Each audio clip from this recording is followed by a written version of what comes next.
সারা বছর এই উৎসবটার জন্য বোধহয় প্রত্যেকটা বাঙালি মুখিয়ে থাকে, অধীর আগ্রহে বসে থাকে। কিন্তু এবছরের আমাদের আগ্রহটা বোধহয় একটু অন্যরকম, আর অপেক্ষাটা বোধহয় অন্য কোনো কারণ নিয়ে।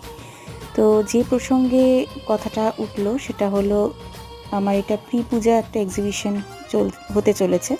তো সেটার জন্যই প্রস্তুতি নিচ্ছিলাম, যেটা আগে থেকেই প্রি প্ল্যান্ড ছিল অবশ্যই। আর সেটার জন্যই সেটা হতেও চলেছে।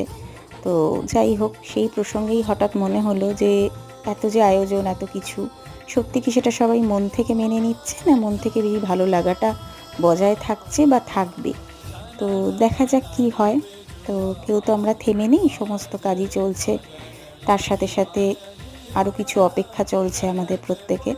দেখা যাক কবে গিয়ে সেটার অবসান হয়। আপাতত এই ভিডিওটা দিলাম, তোমরা দেখে জানিও কেমন লাগলো।